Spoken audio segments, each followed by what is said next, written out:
Halo semua, ini adalah video ke-22 dari seri tutorial dasar Solid Modeling, yaitu mengenai fitur editing dasar bagian pertama, di mana kita akan membahas seputar fitur pattern geometri. Langsung saja, fitur pattern geometri berguna untuk membuat suatu pattern atau pola berdasarkan geometri yang kita pilih, baik itu berupa shape, face, curve, point, text, sketch, hingga datum plane dan lain-lain. Fitur pattern geometri itu sendiri dapat dibedakan menjadi 8 cara pengaplikasian, mulai dari linear, circular, polygon, point to point, add pattern, add curve, add face, dan juga fill pattern. Selain itu, pada fitur pattern geometri juga, ada beberapa setting umum atau parameter serta subparameter yang penting untuk kita definisikan.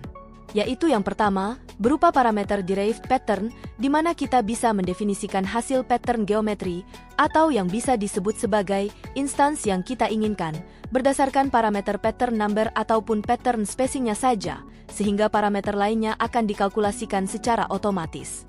Yang mana, untuk pendefinisian parameter ini sendiri, hanya ada pada cara pengaplikasian pattern sirkular, add curve, dan juga add face. Lalu yang kedua, yaitu parameter instance to toggle yang berguna untuk menghapus salah satu atau beberapa hasil pendefinisian instance yang kita pilih. Kemudian yang ketiga, yaitu parameter orientation yang meliputi subparameter alignment, stagger, boundary, hingga exclude mode. Pada subparameter alignment itu sendiri, dapat dibagi kembali menjadi dua opsi, yaitu opsi align with base dan opsi align with pattern. Di mana opsi align with base berguna untuk memposisikan setiap instance berdasarkan base object yang dipilih. Sedangkan opsi align with pattern itu sendiri, khususnya pada cara pengaplikasian pattern geometri sirkular, berguna untuk memposisikan setiap instance berdasarkan axis of rotation-nya. Selain itu, pada cara pengaplikasian pattern geometri add curve, opsi align with pattern ini berguna untuk memposisikan instance agar menyesuaikan dengan normal direction melalui curve pada location point-nya. Lalu, pada subparameter stagger, ada dua opsi yang bisa kita pilih yaitu non-stagger serta stagger pattern, di mana jika kita memilih opsi stagger pattern, maka beberapa row dari instance second direction akan diatur untuk diposisikan sejauh 1,5 jarak dari value subparameter spacing second direction yang kita definisikan. Berikutnya, yaitu subparameter boundary, yang berguna untuk mengatur limitasi dari instance yang dibuat, baik itu dibatasi berdasarkan suatu face maupun suatu curve, ataupun dibatasi di dalam maupun di luar boundary-nya menggunakan opsi exclude mode, yang masih terletak pada parameter orientation. Dan subparameter terakhir, yang tidak kalah penting untuk didefinisikan yaitu subparameter associative copy, yang jika kita checklist, maka instance yang kita buat akan diatur sebagai entitas yang asosiatif dengan original entities-nya. Jadi itu saja untuk penjelasan singkat terkait fitur pattern geometri. Berikutnya ayo kita bahas dengan lebih detail di ZW3D. Di sini, saya sudah membuka ke-8 jenis file part terkait fitur pattern geometri yang akan kita bahas, mulai dari pattern geometri linear, di mana kita bisa mendefinisikan pattern geometri pada linear face. Yang bisa kita lihat di sini, ada banyak parameter serta subparameter yang bisa kita definisikan. Mulai dari parameter base-nya, yaitu geometri mana yang ingin kita buat patternnya, misalnya shape ini, lalu definisikan parameter first direction-nya, misalnya ke arah negatif x-axis, lalu definisikan parameter number serta spacing-nya sebesar 12 dan 30 mm. Selain itu, kita juga bisa menambahkan instance pada arah sebaliknya dengan mengaktifkan parameter simetri, tetapi karena saya ingin instance-nya untuk hanya didefinisikan di dalam cakupan top face ini, maka untuk parameter ini bisa kita nonaktifkan saja. Berikutnya, kita juga bisa membuat instance pada arah lainnya dengan mengaktifkan parameter second direction lalu definisikan subparameter direction-nya pada y-axis. Lalu definisikan subparameter number serta spacing-nya sebesar 4 dan 44 mm. Kemudian, jika parameter sit only-nya kita aktifkan, maka nanti instance yang didefinisikan hanya akan ada di dekat sisi luar top face-nya.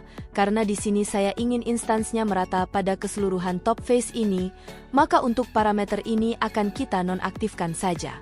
Berikutnya, kita juga bisa mengatur value spacing dari masing-masing direction dalam bentuk variable, yaitu dengan mengaktifkan parameter variable spacing. Lalu klik opsi show tabelnya dan sesuaikan satu atau beberapa value dari masing-masing spacingnya. Misalnya kita ubah salah satu spacing first serta second directionnya menjadi 40 serta 50 mm, lalu klik OK. Lebih lanjut, kita juga bisa menggunakan parameter instance to toggle untuk memilih atau menyeleksi instance mana yang ingin kita hilangkan secara khusus, yaitu pada setiap instance yang berada di corner top face ini. Dan setelah itu, kita juga bisa menentukan parameter orientasi dari instance yang ingin kita buat, yang mana, jika opsi subparameter stagger ini kita aktifkan, maka beberapa row dari instance second direction ini akan diatur untuk diposisikan sejauh 1,5 jarak dari value subparameter spacing second direction yang kita definisikan. Untuk sementara itu saja parameter yang akan kita definisikan dari cara pengaplikasian pattern geometri linear, di mana secara default, opsi subparameter asosiatif copy akan secara otomatis diaktifkan oleh ZW3D, yang mana, jika base shape utamanya kita ubah, maka keseluruhan instansnya akan berubah juga.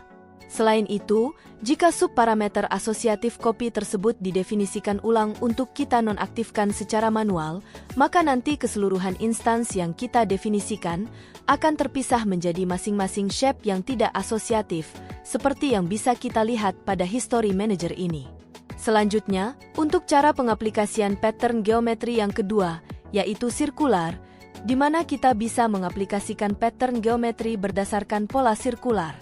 Pertama, kita definisikan parameter base-nya terlebih dahulu, lalu definisikan parameter direction-nya pada z-axis, serta definisikan parameter pattern diameter, number serta angle-nya sebesar 60 mm, 12 dan 45 derajat.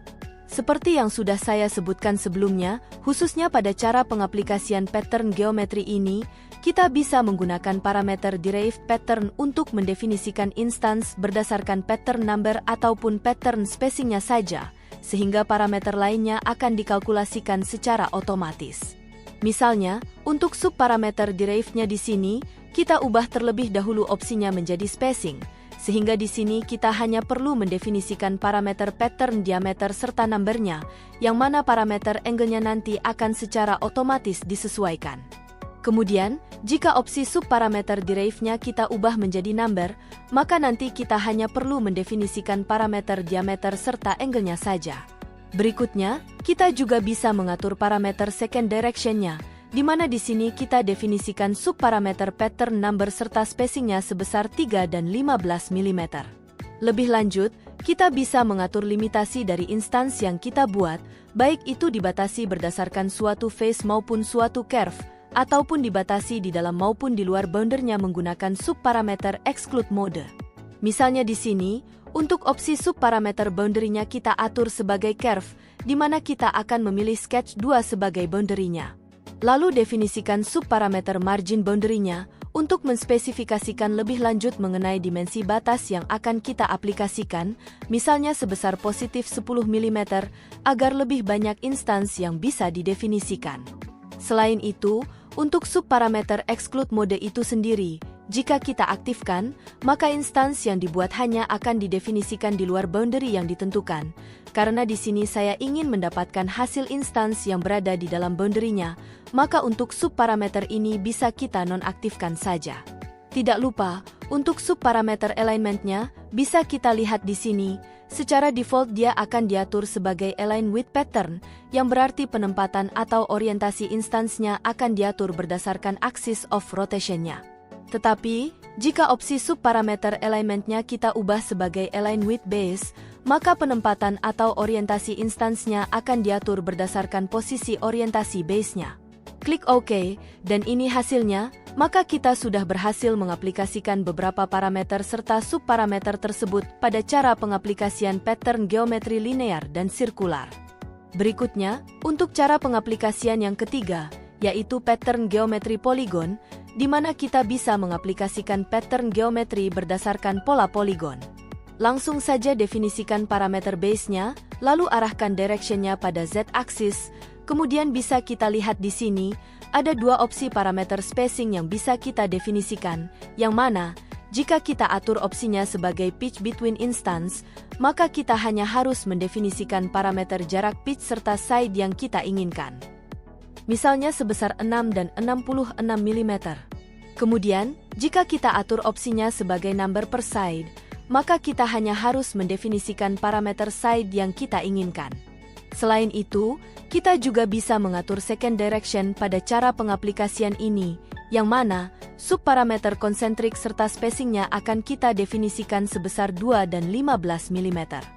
Selanjutnya, untuk cara pengaplikasian yang keempat, yaitu pattern geometry point-to-point, di mana kita bisa mendefinisikan pattern geometri berdasarkan satu atau beberapa poin yang sudah didefinisikan pada working area. Yang mana cara pengaplikasiannya sendiri sangat mudah, yaitu di sini kita hanya harus mendefinisikan parameter base serta poin mana saja yang ingin kita berikan instance, misalnya pada keseluruhan poin yang ada di sketch 3. Caranya, kita bisa klik kanan pada working area, lalu pada right menu, kita akan memilih opsi sketch point, kemudian pilih sketch 3, agar keseluruhan poin yang ada pada sketch 3 tersebut dapat didefinisikan sebagai pattern geometri yang akan kita lakukan. Selain itu, kita juga bisa mengatur parameter Boolean operation yang kita inginkan pada operasi pattern geometri ini, misalnya sebagai edge shape, agar instance yang kita buat menjadi satu dengan shape di bawahnya. Klik OK, dan ini hasilnya. Next, untuk cara pengaplikasian yang kelima yaitu pattern geometry add pattern, di mana kita bisa mendefinisikan pattern geometri berdasarkan pattern lainnya yang sudah diaplikasikan pada working area. Misalnya, untuk contoh kasusnya di sini, kita akan memasangkan mur pada keseluruhan pattern lainnya berupa baut yang sudah saya buat sebelumnya. Langsung saja, untuk parameter base serta patternnya kita definisikan terlebih dahulu, lalu klik OK untuk melihat hasilnya. Sehingga bisa kita lihat di sini, pattern baru berupa mur tersebut berhasil diaplikasikan pada pattern lainnya berupa baut, yang mana, untuk tata letak daripada masing-masing instance tersebut, bergantung pada posisi awal dari base yang kita pilih. Selanjutnya, untuk cara pengaplikasian keenam, yaitu add curve, di mana kita bisa mendefinisikan pattern geometri berdasarkan satu atau beberapa curve.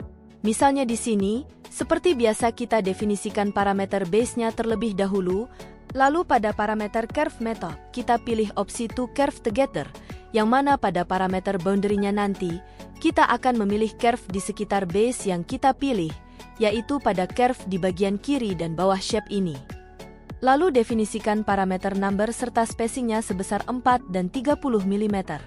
Selain itu, untuk cara mengaplikasikan parameter second direction-nya pun sama, di mana kita akan mengatur second number serta spacing-nya sebesar 4 dan 15 mm. Klik OK, dan ini hasilnya. Untuk yang selanjutnya, yaitu cara pengaplikasian ketujuh, yaitu pattern geometry add face, di mana kita bisa mengaplikasikan pattern geometri pada suatu face. Misalnya di sini kita definisikan parameter base-nya terlebih dahulu, kemudian definisikan parameter face sebagai boundary dari pattern geometri yang ingin kita lakukan, lalu definisikan parameter number serta spacing pertamanya sebesar 4 dan 30 mm. Di mana untuk parameter second direction-nya itu sendiri, bisa kita definisikan sebesar 13 dan 24 mm. Klik OK, dan ini hasilnya. Setelah itu, untuk cara pengaplikasian yang terakhir, yaitu pattern geometry fill pattern, di mana kita bisa mengaplikasikan pattern geometri berdasarkan fill pattern type serta sketch region yang kita pilih. Untuk parameter fill pattern type-nya itu sendiri, ada 6 opsi yang bisa kita pilih, di mana di sini kita akan memilih opsi spiral, lalu definisikan parameter base serta sketch regionnya yaitu base ini dan sketch 6. Kemudian, untuk parameter spacing, border, serta radiusnya, masing-masing bisa kita definisikan sebesar 40, 20 dan 50 mm, yang mana, untuk parameter rotationnya itu sendiri bisa kita abaikan saja. Klik OK dan ini hasilnya, maka kita sudah berhasil mengaplikasikan ke-8 metode pattern geometri tersebut. Jelas ya? Jadi itu saja untuk pembahasan terkait cara pengaplikasian fitur pattern geometri di ZW3D 2024. Jika kalian memiliki pertanyaan, kalian bisa langsung menanyakannya di kolom komentar atau melalui email yang saya cantumkan di deskripsi video ini. Sekian dari saya. Thank you.